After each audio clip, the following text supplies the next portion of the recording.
Good afternoon, everybody. Today is September 4th, and this is the September Buckman Direct Diversion meeting. Can I get a roll call, please? Tom Engelhoff.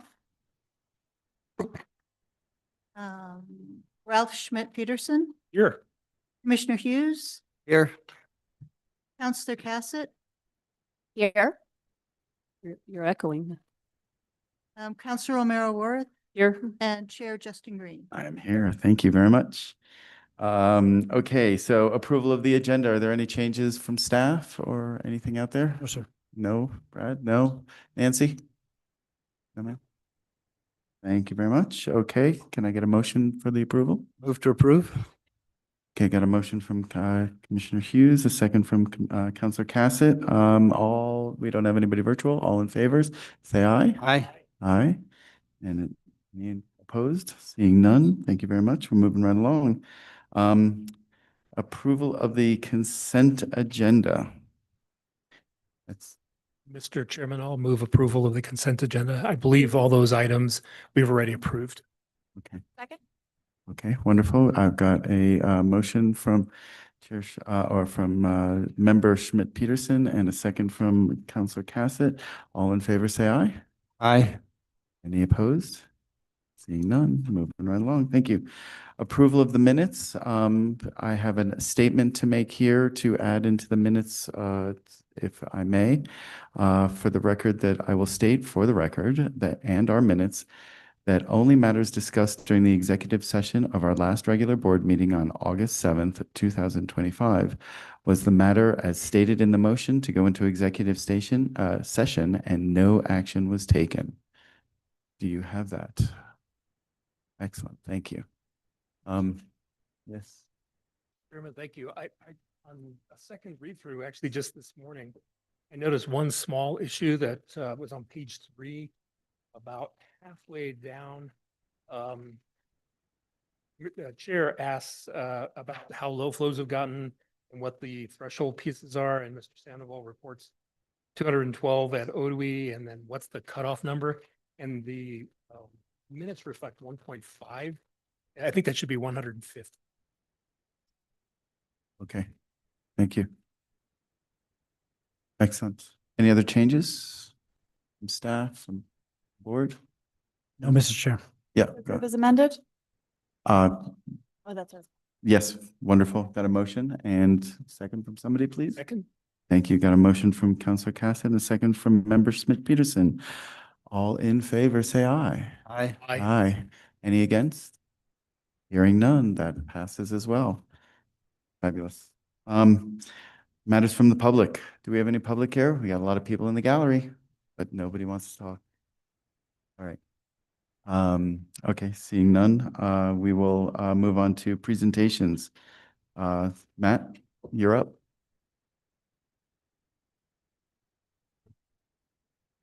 Chairman Green, members of the board, I'll be presenting the August 2025 operations report for BDD. BDD diversions and deliveries have averaged in million gallons per day as follows. Raw water diversions average 5.26 million gallons per day. Drinking water deliveries through booster station 4A and 5A, 4.57 million gallons per day. Raw water delivery to Las Campanas at booster station 2A, 0.86 million gallons per day. And BDD contributed 35.3% of the region's water for Santa Fe for the month of August 2025. And if you'd like, I'll stand for questions. Mr. Chairman, I'd like to ask Mr. Sandoval, this is actually a much better kind of report than we had anticipated, given how dry things were in the spring. And is that because Santa Fe has been able to operate primarily the water canyon treatment plant, which previously they hadn't anticipated? Can you talk into the mic and turn your mic my on? apologies. Yeah. The question really is, BDD has actually been diverting a little less than that was anticipated early in the year, given how dry it had been. But given that it's been very wet since May, I think the numbers are down, and I believe that's because of Canyon Road water treatment plant operations primarily, but I just wanted to check. Yeah, thank you. Is that true? That is correct. Yeah, that was all part of the strategic plan was for us to kind of taper off. So Okay. I guess my other question relates back to last month. I'd asked for the San Juan Chama allocation amount for this year. Do you have that, or does Jesse have that? I defer to Jesse. Dr. Roach, thank you. Mr. Chair, members of the board, and member Schmidt-Peterson. Yes, the San Juan Chama allocation this year is only 31%, and that occurred, we got allocations in May, June, and July that have totaled 31%. And we don't anticipate additional allocations, although the recent rains, I'm not totally up to date on what the recent rains may do to a potential additional allocation, but the latest I've heard is that will be at 31%. Thank you. And for the chair and members of the commission, I would, or the board, I would just remark that's probably the lowest annual allocation of San Juan Chama water that in its history that I'm aware of. That's what I understand. That's correct. Any other questions, comments? I will ask a question. So if I'm noticing that we're using the city wells and the Buckman wells a little bit more with that than more recent months. Is that correct? That is correct. And I think you may be familiar that when we get into the monsoon season, the BDD can have some challenges with turbidity, and we would prefer not to divert and treat really turbid water for the sake of the plant. And so we generally try to bring up other sources at that time. We haven't had the capacity at Canyon Road this year because of the Nichols construction project. So we have been leaning on the wells a little bit more than usual.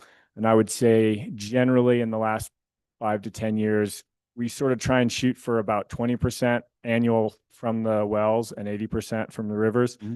This year, we're at 25% from the wells as a result of this. And I will say that BDD has been a real workhorse for us this year. I mean, if you look at the graph that Matt provided in part 3 of his report, you can see that the green bars, which are this year, are exceeding all, in most cases, and especially in March, April, and May, June and July, really exceeding by a fair bit the average production at BDD. So I would, tip my hat to Brad and Matt and their team in terms of the work they've been able to do to, frankly, put us on track to produce probably as much as we've produced at BDD in any given year. So BDD has really stepped up for us in this time. Great. And then we had some pretty substantial storms up into the north, which I can imagine did not make the water very easy to work with. Did that affect us this past weekend or this week? Thank you, Chairman Green, members of the board. Yes, it did. Yeah, it shut us down for about a day and a half. Yeah. We had a little bit of storage, but the turbidity was extremely high. Yeah. Okay. Thank you. Yes, ma'am. Mr. Chair and Director Roach,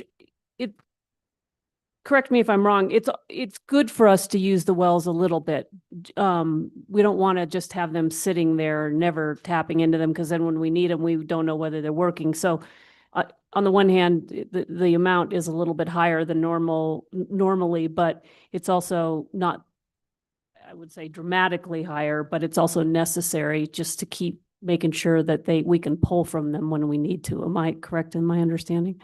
Chair Green, Councilor Romeroworth, you are correct. And 25% is a little bit more than 20%, but we do, as you mentioned, like to make sure that those wells are available. And this year, for the first time, we've started trying to run a well, not just for a day, but for a month. So that really we know that when we need to turn to those, and it can happen in a moment's notice, that they're ready to go. I will also say that the total amount of water that we're using, very rough numbers, 25% of the total demand of about 9,000 acre feet is somewhere in the 2,000 to 3,000 acre feet range. We think that the amount that we could sustainably produce is well in excess of that, and that the well fields will continue to rise regardless. the other interesting piece while we're talking about the wells is that two of the Buckman wells that are really close to the river are actually artesian. And we do need to pump them just to manage the pressure in those wells. So there's a certain amount of operational flexibility we get from the wells, a certain amount that we need a pump, and a certain amount that we want to pump to make sure that they're ready. So the slightly extra amount of groundwater that we've used so far is not alarming to us. And actually, we're going to try and sort of quote unquote catch up through the rest of the year because we have quite a bit of water now on the Santa Fe River that we want to start trying to treat this year. Thank you for that answer, and thank you, Mr. Chair. I just thought it's good to get a broader lens on pulling on wells. So, Yep, thanks. I love it. Thank you for both of you for clarifying that.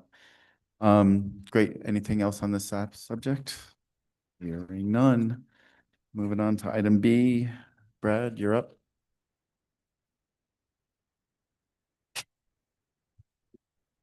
Thank you, Mr. Chair and members of the board. This is the facility manager's monthly update for August 2025. We've made great progress on a few key projects. Procurement and staffing are in particular, and here's a quick overview. Starting with major and repair and replacement fund, we have a clear delivery date for the new front end loader. It's scheduled to arrive on October 31st. We are also processing purchase orders for several key projects. These include PLC cyclical replacement project, a new fleet vehicle, a pump rebuild for the raw water system, and a new VFD, which is variable drive for the 2A pumps. Moving on to the design build project, we held another meeting with our team and partners at AECOM, Right Water Engineering and Board Legal to align strategies. Following that, we met with the design build team last week to begin the next phase of the rebuild project. Current job vacancies. We've kind of made some progress here in the fact that we continue to work diligently with city staff to address the open positions that we have.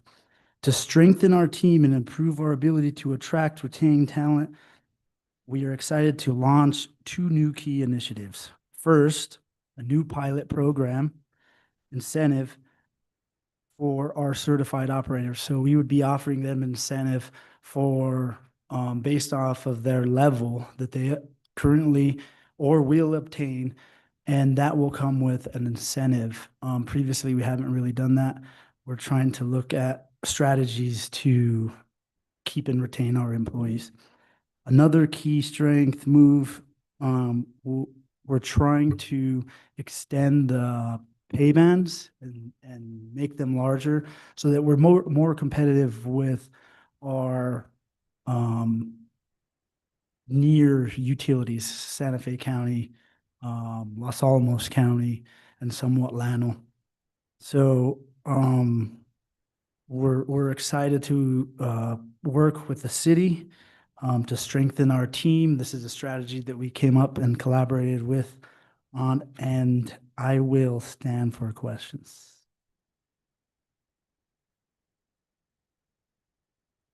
I just have one question, Mr. Chair. And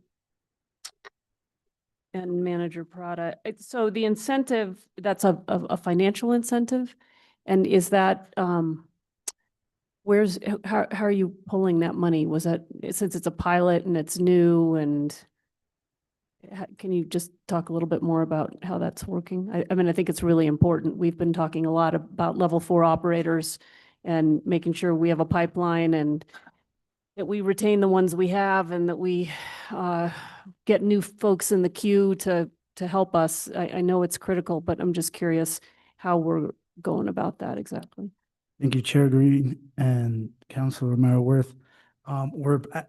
Right now we're pulling it from salary savings. We've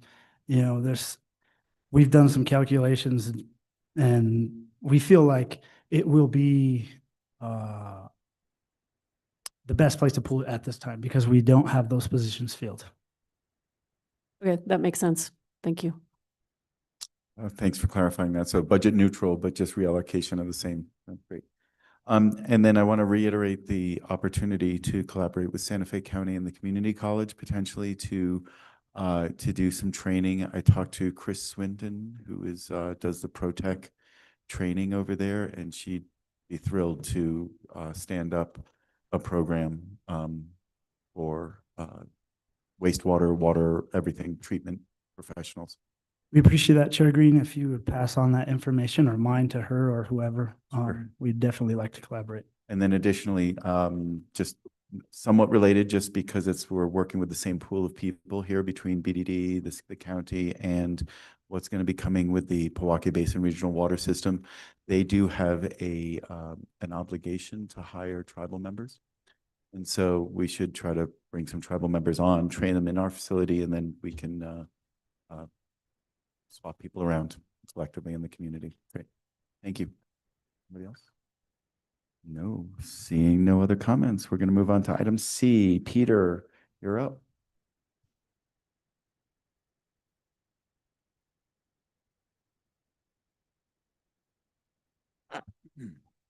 Afternoon, Mr. Chair and members of the board.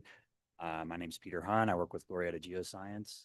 Recently, we engaged the New Mexico Environment. I'm sorry, can you make sure your mic is on and that you're talking into it? And you're Yeah. kind of a tall guy, so Can you hear me now? I'm going to give you That my better? advice I give to tall guys, which is to put the mic up on the sidebar there. That way you don't have to bend over as much. It's right. Can you hear me all right there. now? That's so much There we go. better. Got to stand pretty close to it. All right. Thank you so much. Good afternoon, Mr. Chair, members of the board. My name is Peter Hahn. I work with Glorieta Geoscience. Recently, the BDD team, being Bradley Prada, Danny Carter, myself, and Reed Williams from our office at Glorieta Geoscience, engaged the New Mexico Environment Department's Department of Energy Oversight Bureau, a lot of departments in that one, to discuss sampling in Los Alamos and Pueblo Canyons, as well as the ENS systems operation. In the past, there was a really good operating relationship between the Buckman direct diversion operators and the DOE Oversight Bureau. I wanted to rekindle this relationship to perhaps leverage their resources for future sampling events, as well as utilize all the funding that they get from DOE to do some of the sampling. And they were extremely positive and open to collaboration with BDD. So we actually have a follow-up meeting slated at the facility with the same team to kind of discuss future operations. They actually sent some of their plans and data to us to review. And so we're really looking forward to collaborating with them in the future. And I will stand for questions. I'm going to ask, is this meant to be slightly a workaround to the MOU version of testing? Yeah. Not necessarily. It's more of just an open collaboration between us and the Oversight Bureau. We are still looking into that funding as well. Does it solve the problem though, at least partially? Or? Yes, it does, especially with focusing on LA Pueblo Canyon sampling. Great. Did that answer your questions, everybody? Yeah. All right. Peter, thank you. Is that your first time being the lead on? Yeah, this? that's my first time. Congratulations. Appreciate it. Excellent. Yeah. Cheers. Good job. And we didn't even haze you. No, it's open meeting. We'll do it afterwards. Okay. So, all right. Item D, we've got an update on negotiations regarding the MOU between the U.S. Department of Energy and the Buckman Direct Diversion Board regarding notification and water quality monitoring. Verbal update with Brad and Kyle and Peter again. Yep. Kyle, you're up. Thank you. Chair, can you hear me okay?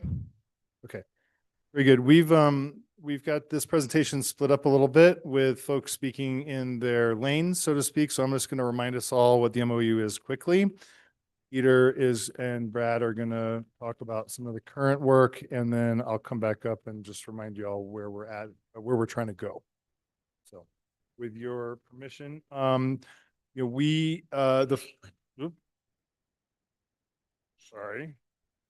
I will put that up. Not my wife. Airplane mode. That's why they have airplane mode. My apologies. So we are the fourth MOU in the 15-year history of this working relationship with LANL, which began back in 2010, just before the project was brought online. has generally addressed two major topics, as I think many of you know. The first is the early notification system in LA Pueblo Canyon. It gives the treatment plant operators notification of flows coming out of LA Pueblo Canyon. For a long time, project has had an operating procedure where they cease diversions of the Rio Grande to let that slug of LA Pueblo Canyon water, associated sediments, and legacy contaminants to pass by the intake without being diverted. It's not that we can't treat any water. We can treat any water that gets down the BDD, but in terms of cost and the precautionary principle, we have long adopted a policy of not diverting water, particularly when LA Pueblo Canyon is running. So that early notification system is a topic of current discussions, as I think you've heard us report out before. The most recently installed gauge gets inundated from the Rio Grande during high flow years when we're blessed with high Rio Grande flows. And so the technical team and your staff and consultants are working on the ENS provision for the new MOU. Secondly, in the MOU, we have long been funded at just under $100,000 in order to provide Rio Grande water sampling. So that's important, particularly in light of Peter's comments about working with the Oversight Bureau on LA Pueblo Canyon sampling, which is a separate matter. We have always asked for more. The lab has always offered zero, and in past MOUs, we've agreed to continue the number. As you all know from our previous briefings, we have recommended a cost, CPI type adjustment for those funds. So that's where we have been, and that's a little bit about what we're working on. I'm going to now hand it over to Peter. We did have a negotiating team meeting 6-8 weeks ago, and then what was identified was that a technical meeting was the next step. And so Brad and Peter will talk about that technical meeting. So hopefully that background, I know you've heard it before, but I think it's useful to just remind you where the edges of that relationship lie in the history of the MOU. Any questions? Here to stand for questions on this part? Like, We'll circle back after, or do you have a question now? Well, just one other thing, which is the length of the agreement that's still on the table. We have been discussing a 5-year agreement, which is the same as the first 2010 agreement was, and that doesn't seem to be a major point of the discussions. So we feel pretty good that it will be a 5-year agreement, but we don't know yet. It's better than when we were talking 4 years, so, and better than 3 years. So great. Peter and Brad.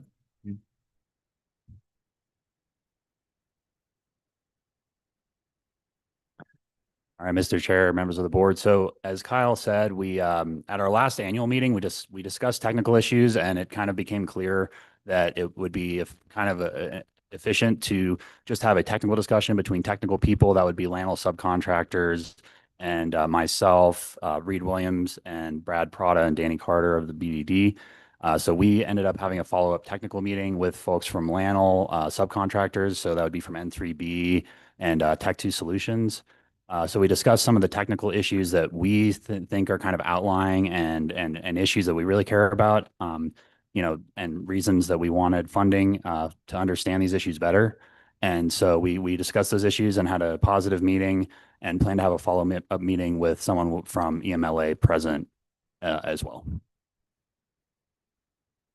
And I'll stand for questions if you have any. Or Brad. I just have a kind of a general question, not, having been involved in all the history. Yeah. But I'm just kind of wondering, why, when we're not really asking to do a whole lot of things different, just to kind of continue what we've been doing, really? Why is it taking so long, and what are the issues there? Have they changed people? Or have they changed their perspective?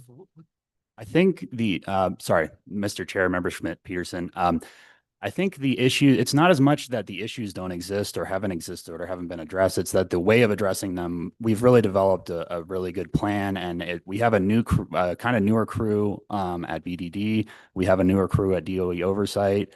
We have a newer crew at GGI, and we're kind of creating a path forward where we have a really robust sampling program that we want to develop to really understand these issues in the way they were originally intended. There's also kind of some confounding factors There were the floods in 2013, so we didn't have a fully functioning ENS, and that's, as Kyle mentioned, really important to understand where we're getting flows contributing to the Rio Grande.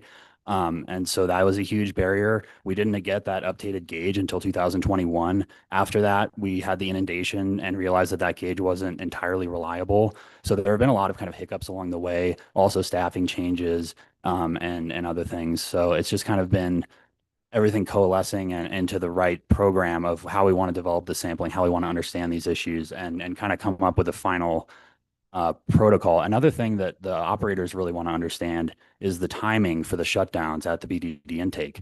That's a really important factor because right now we're kind of doing this arbitrary 12-hour shutdown when we could be pulling water. And during these critical times where we have to, we're maxing out our storage and maxing out our water resources, it becomes really important when we divert water and how we can divert it. So that lag period is really important to understand. It's something that's not understood yet. Well, thank you. And one kind of follow-up there. So on the technical side, did you have differences of opinion on methodology and plans, or was it more on the funding piece of that? It was primarily funding based, just them wanting to understand the nature of the funding, what it was going to be used for, and then also just planning how, what we really want understood. I think that it was maybe somewhat unclear to Los Alamos Labs, like what are the factors that we really want to understand here? Like we have the signal system where we can shut down our intake, but it's like, what are we actually looking to understand from these data? And I think we had a good answer for that. So just one other question, which is, we were hoping that we were going to have an agreement last year about this time, or about in a month or two when the agreement expired.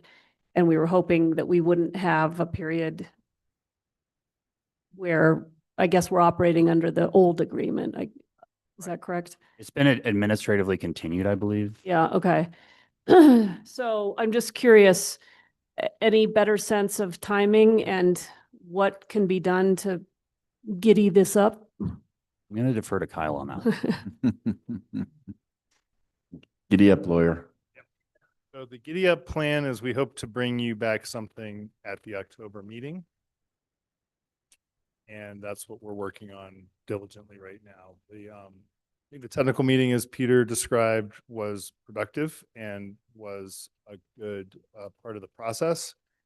In addition to all the things that Peter mentioned, you can imagine this year's been an unusual year for federal staffing. But I do want to emphasize that the colleagues that we're working with on the Hill generally, as a group, they're all in little different silos in some ways. They've been a great group to work with. And they do articulate that this is an important relationship to them, and we're just not quite there yet, but we hope to be bringing you back a substantial matter in October, towards the end of the year. The only thing I might mention is I'm not sure the lawyer and me would agree that the current MOU has been administratively continued, not to tell Peter he's wrong, but that's not the phrase I would use. We are technically out of MOU, and Lanel is honoring the spirit of the prior MOU, which is also a great sign. Mr. Chair, thank you. I appreciate that. I just, whatever we can do, just make sure that we're not falling down on our side and dragging this out any longer. And it's time to do this. And I totally appreciate that it's been a weird year, and but all the more reason to giddy it up. And I think Chair and Vice Chair's leadership on this issue has been very helpful. Well, hopefully we didn't get in the way.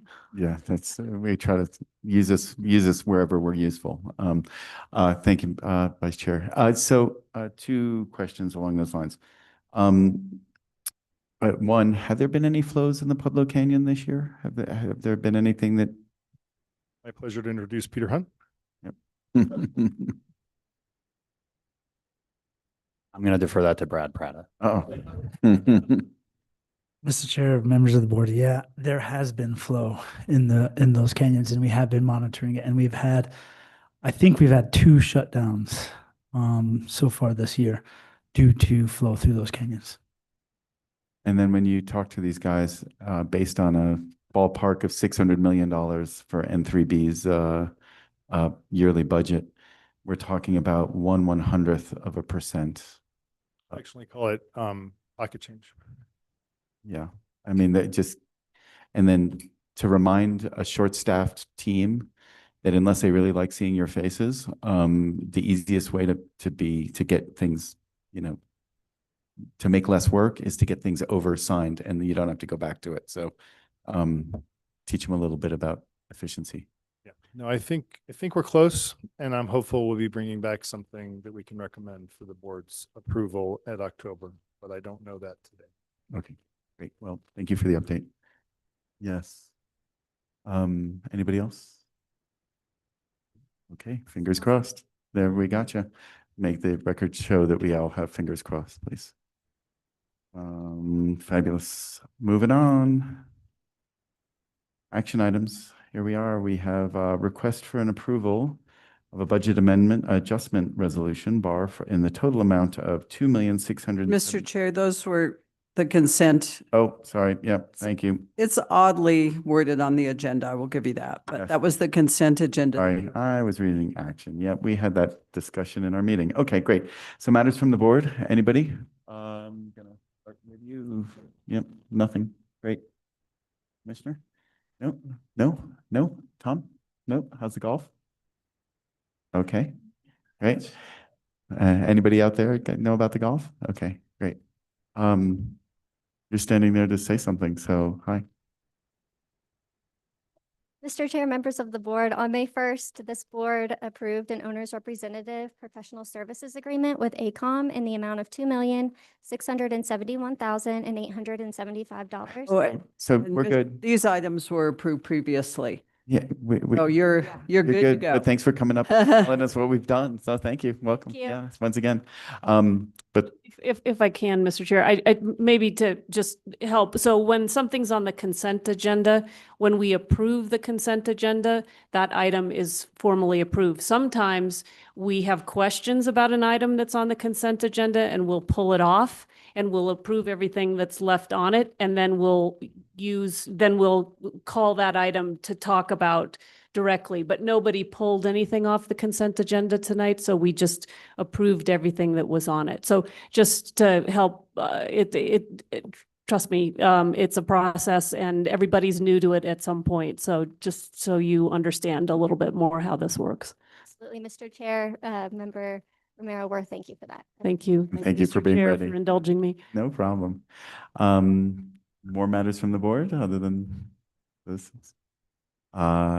Great. So please get that MOU done. And we've got another meeting in a month, October 2nd. Everybody good?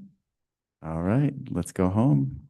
Can I have a motion to adjourn? I think we don't do that here, but yeah, we can do that. Anybody want to make at least a motion? We don't have to have a second, but so moved. Okay, thank you very much. We're done.